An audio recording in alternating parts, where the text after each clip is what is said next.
स्वागत है दोस्तों आपका एक बार फिर से एक नए लेक्चर में। दोस्तों यह यूरोकार डेटा का लेक्चर नंबर 9 यानी कि 9वां लेक्चर है और आज के इस लेक्चर के अंदर हम लोग पढ़ेंगे हार्डमानिया में food feeding and digestion. Food का मतलब हार्डमानिया का भोजन क्या होता है, फीडिंग का मतलब उस भोजन को एक कैसे करता है यानी भोजन को कैसे लेता है, और तीसरा टॉपिक इसके अंदर है डाइजेशन यानी कि लिए गए भोजन का पाचन कैसे होता है, लिए गए फूड का डाइजेशन कैसे होता है। तो पूरा डिटेल हम लोग इस वीडियो में देखेंगे। बाकी इसके पहले हम लोग हार्डमानिया का जो डाइजेस्टिव सिस्टम है इसके अंदर आने वाले जितने भी पार्ट्स होते हैं वो सारा डिटेल हम लोग पढ़ चुके हैं, जिसके अंदर मैंने ये फिगर बनाया था और इस फिगर को भी हम पीछे के 2 लेक्चर में अच्छे से समझा चुके हैं।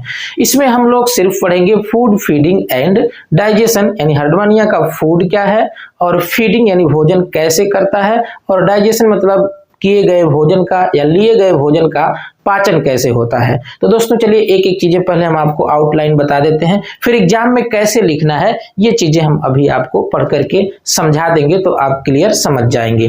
तो सबसे पहले समझते हैं कि हार्डमानिया का फूड यानी कि इसका भोजन क्या होता है। तो दोस्तों हार्डमानिया के फूड में माइक्रो ऑर्गेनिज्म शामिल हैं, जैसे प्रोटोजोअन्स है, आप नाम सुने होंगे अमीबा, यूग्लिना, पैरामीशियम, इस तरह के प्रोटोजोअन्स या माइक्रो ऑर्गेनिज्म या इसके अलावा कुछ एल्गी भी हार्डमानिया के फूड यानी भोजन में शामिल हैं। तो इसका भोजन क्या होता है, तो छोटे छोटे ऑर्गेनिज्म या फिर फाइटोप्लैंक्टन या जूप्लैंक्टन इस तरह के प्राणी इसके भोजन में शामिल हैं। तो इसका भोजन क्या हुआ ये तो समझ गए।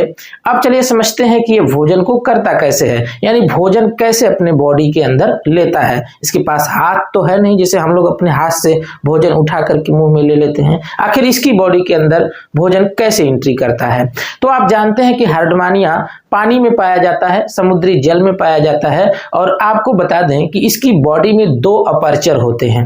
एक अपर्चर होता है जिसको कहते हैं ब्रैंकियल अपर्चर और दूसरा होता है एट्रियल अपर्चर। जो आप फिगर के अंदर देख पा रहे हैं ये देखिए ब्रैंकियल अपर्चर है, ये अपर्चर, अपर्चर का मतलब पोर या फिर छिद्र, तो ये ब्रैंकियल अपर्चर है और इधर एट्रियल अपर्चर है।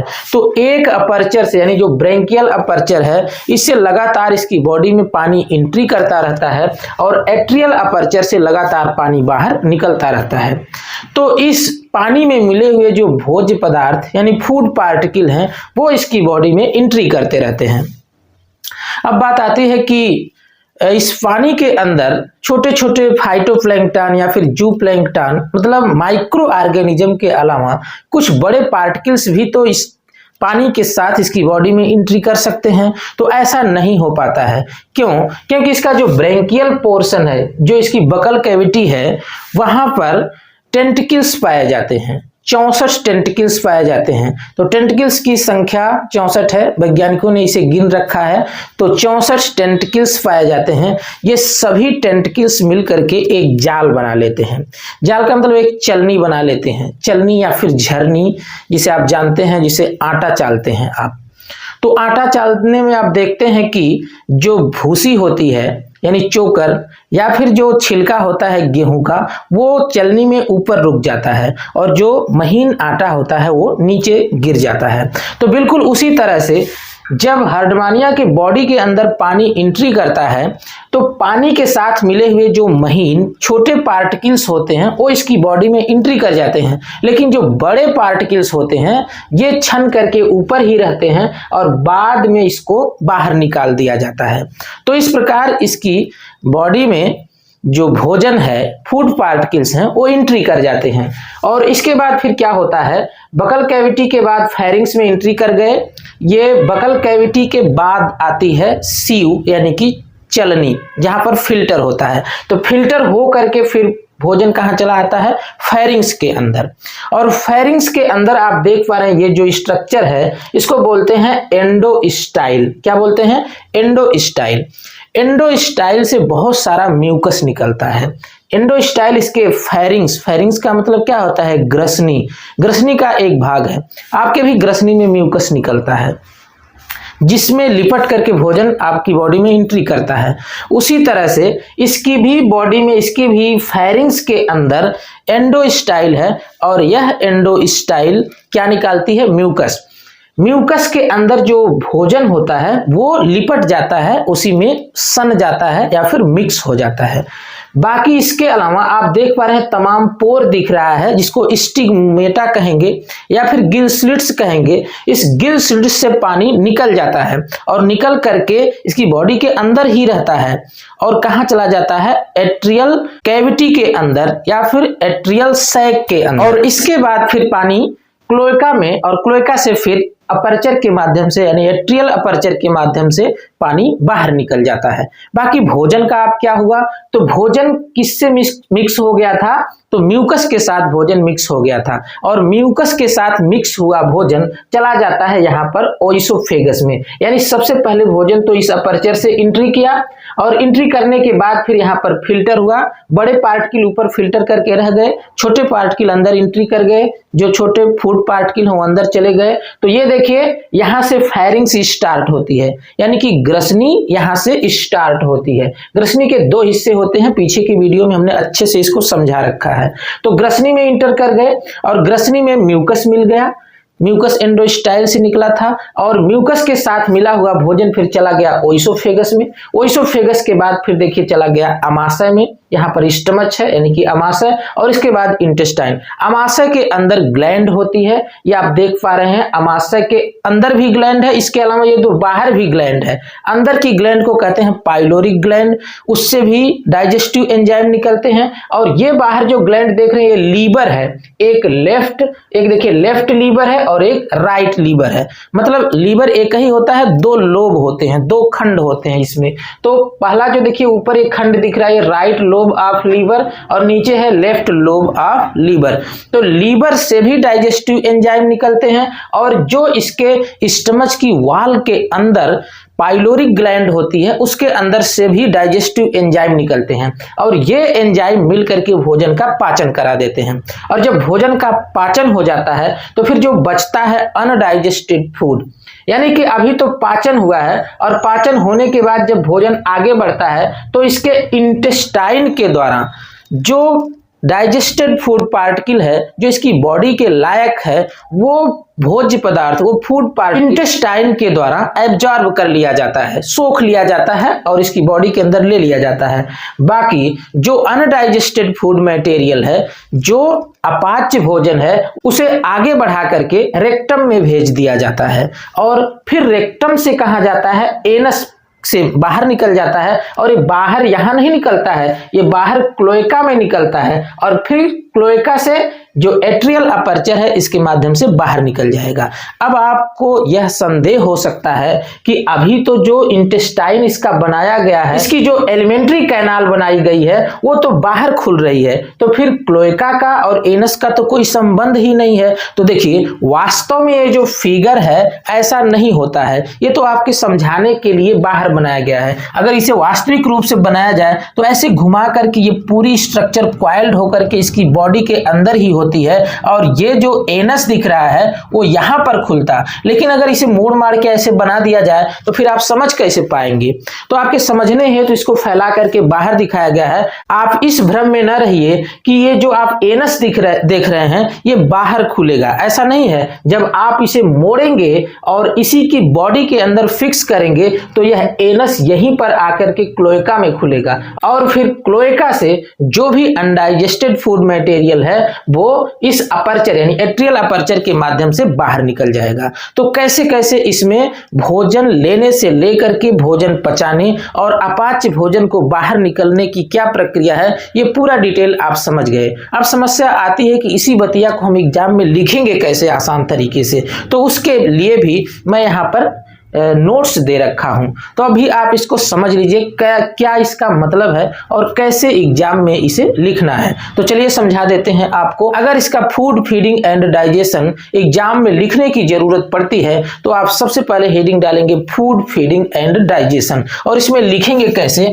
वो समझिए। तो देखिए, its food is micro organism like protozoans, algae, etc। मतलब इसके जो फूड हैं वो माइक्रो ऑर्गेनिज्म है, जैसे कि प्रोटोजोअन्स या फिर एल्गी, इस तरह के और भी डाई एटम्स वगैरह हो सकते हैं। आगे लिख देंगे food inter into the body through water current, यानी इसकी बॉडी के अंदर जलधारा के साथ भोजन एंट्री कर जाते हैं, जो कि अभी मैंने आपको समझा दिया है। द ब्रैंकियल टेंटिकल फॉर्म सीव, यानी यहाँ पर जो आप ब्रैंकियल टेंटिकल्स देख रहे हैं ये सीव बनाते हैं। सीव का मतलब क्या होता है? चलनी। व्हिच प्रिवेंट, जो रोक देती है, लार्ज पार्टिकल, बड़े पार्टिकल की, जो बड़े बड़े पार्टिकल होते हैं उनको रोक देती है, बट लेकिन allow small particle to entry into pharynx, लेकिन जो छोटे छोटे पार्टिकल होते हैं उसे एंट्री के लिए अलाउ कर देती है।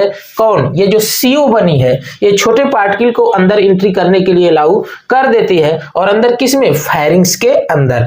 आगे लिख देंगे the tentacle act as chemoreceptor, यानी जो टेंटिकल्स होते हैं यह कीमो रिसेप्टर का भी काम करते हैं।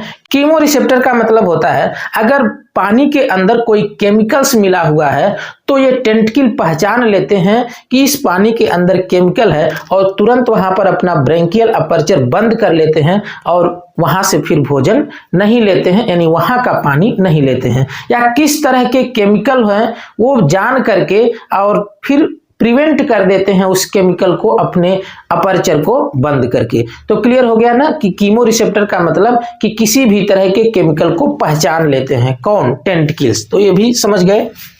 आगे है the maximum quantity of mucus secreted by gland cell of endostyle. ये जो आप एंडोस्टाइल देख पा रहे हैं, इस एंडोस्टाइल से अधिक मात्रा में म्यूकस निकलता है। एंडोस्टाइल के अंदर ग्लैंड सेल्स पाई जाती हैं, वही म्यूकस का सिक्रीशन करती हैं। इसके बाद है the food passes into the oesophagus. अब यहां से फूड कहां पास कर जाएगा? ओइसोफेगस के अंदर। एंड फ्रॉम ओइसोफेगस, और फिर ओइसोफेगस से food goes into the stomach, और फूड यहां से अब कहां चला जाता है? स्टमच के अंदर चला जाता है। आगे है in stomach food digested by enzyme of liver and pylori gland, और स्टमच के अंदर भोजन का पाचन हो जाता है लीवर ग्लैंड से या फिर इसके अलावा पाइलोरिक ग्लैंड से निकाले गए जूस के द्वारा, एंजाइम के द्वारा भोजन का पाचन हो जाता है। आगे क्या है? आफ्टर डाइजेशन, और पाचन के बाद absorption takes place in intestine. जब भोजन का पाचन हो जाता है तो इसके बाद इंटेस्टाइन, यानी जो ये आप आंत देख रहे हैं इंटेस्टाइन, इस आंत के द्वारा पचे हुए भोजन को एब्जॉर्ब कर लिया जाता है इसकी बॉडी के अंदर। एंड अनडाइजेस्टेड फूड, और जो अपाच्य भोजन बचा हुआ है उसका क्या होगा?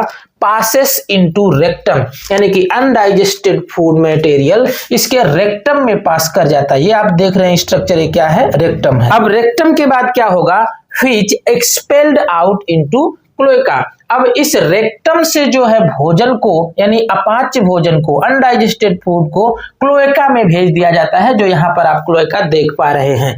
अब आप ये मत कंफ्यूज होइएगा कि यहाँ से डायरेक्ट भोजन यहाँ कैसे चला जाएगा। ये आंत बाहर नहीं होती है, अंदर ही होती है, ये आपके समझने हेतु बाहर दिखाया गया है। तो क्लोएका में छोड़ दिया गया। एंड देन, और इसके बाद to outside by water current, मतलब कि अब क्लोएका के बाद फिर आउटसाइड बाहर चला जाएगा, किसके द्वारा? वाटर करंट, यानी जलधारा के द्वारा, और थ्रू एट्रियल अपर्चर। किससे बाहर निकलता है? एट्रियल अपर्चर के द्वारा बाहर निकलता है। The excess food material is stored in the wall of stomach, intestine and liver. देखिए इसकी बॉडी के अंदर जो भोजन एब्जॉर्ब किया गया है, तो कुछ तो भोजन इसकी तमाम जो एक्टिविटी हो रही है उस एक्टिविटी में उस खर्च हो जाएगा भोजन, लेकिन जो एक्स्ट्रा अमाउंट में, यानी कि एक्सेस फूड मटेरियल इसकी बॉडी के द्वारा एब्जॉर्ब किए गए थे, वो स्टोर कहाँ होता है? तो कहाँ स्टोर होता है? देखिए स्टमच की वॉल में भी स्टोर होता है, इंटेस्टाइन की वॉल में भी स्टोर होता है, इसके अलावा लीवर जो आप देख रहे हैं इसमें भी इसका फूड मटेरियल स्टोर होता है। हम लोगों के अंदर भी फूड मटेरियल लीवर के अंदर स्टोर होता है। तो इस तरह से आप समझ गए इसका फूड क्या है और इसमें फीडिंग कैसे होती है, और फीडिंग किए गए फूड का या भोजन का डाइजेशन कैसे होता है। तो दोस्तों इस प्रकार से डाइजेस्टिव सिस्टम ऑफ हर्डमानिया पूरी तरह से समाप्त हुआ। तो अच्छे से सारी चीजें हमने आपको समझा दिया है। लेक्चर वाइज जो क्रम संख्या है इसके हिसाब से आप देखेंगे तो 100% सारी चीजें आपको जरूर समझ में आएगी। बाकी दोस्तों स्क्रीनशॉट लेकर के आप सारी चीजें नोट करते जाइए। मिलते हैं दोस्तों नेक्स्ट लेक्चर में, तब तक के लिए जय हिंद, वंदे मातरम।